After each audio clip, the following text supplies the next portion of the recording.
Beyond fostering the mass cultural movement of the Great Awakening, the American colonies of the early 18th century struggled to develop a cultural identity of its own.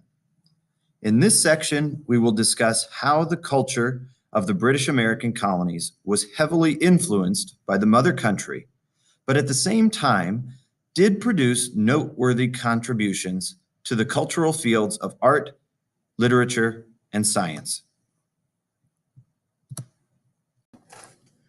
Just as the religious tastes of the colonists had originally been imported from Britain, cultural tastes also reflected what was popular in Mother England. Those few colonists with the money to invest in art preferred paintings done in a British style. At the same time, the few aspiring American artists, like John Trumbull and Benjamin West,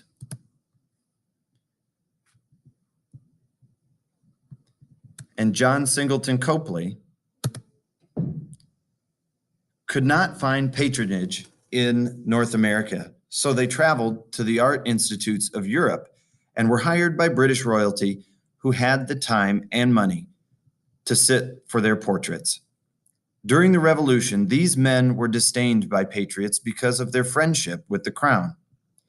Charles Willson Peale, who is best known for his portraiture of George Washington, was also only able to stay in the colonies because he made financial ends meet with part-time work as a dentist, museum curator, and taxidermist.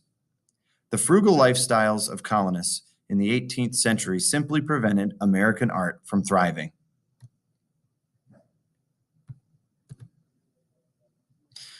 Those with the money to import art would have preferred to purchase something like this. This is a wooden painted chest that would have been used to hold precious dowry linens or goods that were given to a husband from the family of the wife at the time of marriage. The horses, unicorns, and flower patterns on this dowry chest confirm its origins in Berks County, Pennsylvania, but it also reflects the style that was popular in England.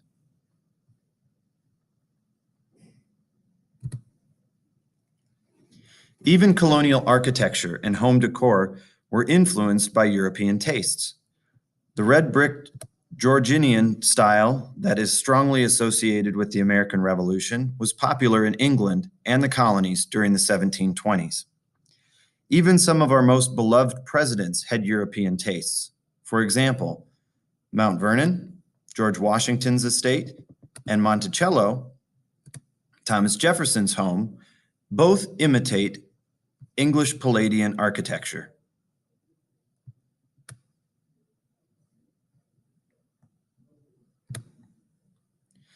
While literature in the American colonies was also heavily influenced by English culture, a few notable exceptions were beginning to leave their mark.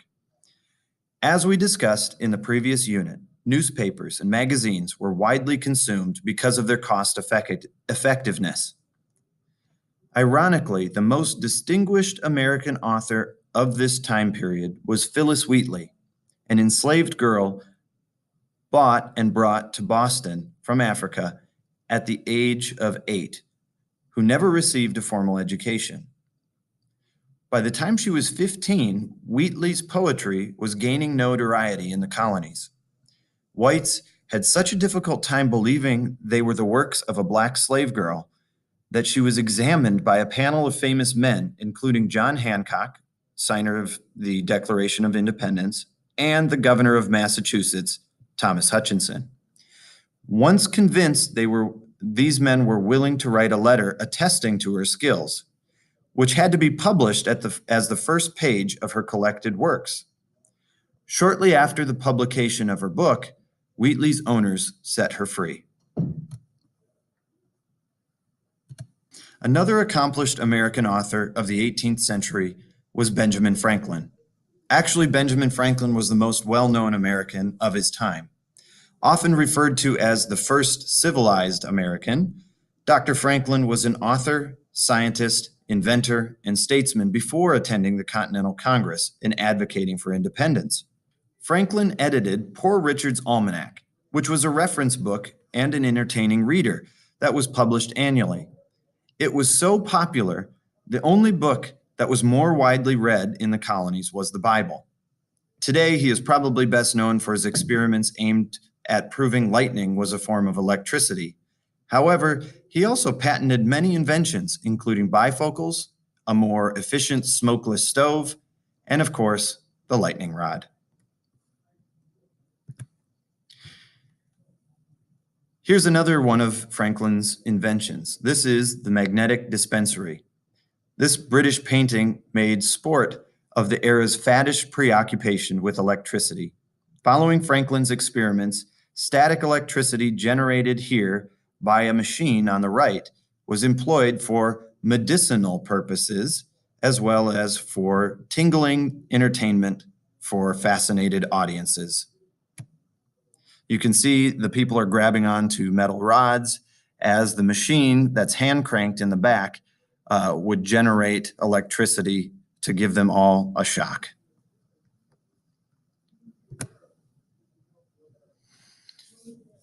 Other pastimes and forms of entertainment also reflected British tastes. This painting is of the hunting party. Fox hunting became as a necessity in the colonies, where farmers on foot tried to keep foxes from overrunning the countryside. By the 18th century, it had become an organized sport among the well-to-do, mounted on horseback. George Washington was famed as an ardent fox hunter, breeding his own hounds and importing a fine hunting wardrobe from England. Huntsmen wore scarlet coats to be easily established, even in the depths of a forest, and a cork-lined black hat for protection from low-hanging branches or a fall.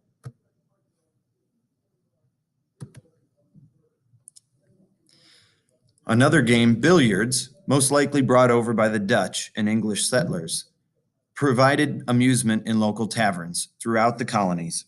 By the 19th century, Americans, like the British and French who had long dominated the sport, had become obsessed with these games of cues and balls.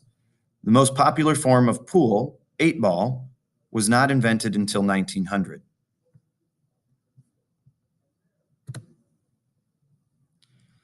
In conclusion, by 1775, British North America looked like a patchwork quilt. Culturally, each colony was slightly different, but they were stitched together by their common origins, common ways of life, and common beliefs in toleration, economic development, and self-government. All were physically separated from the seat of imperial authority, and their populations were growing by non-English migration. These facts set the stage for the struggle to unite as one country.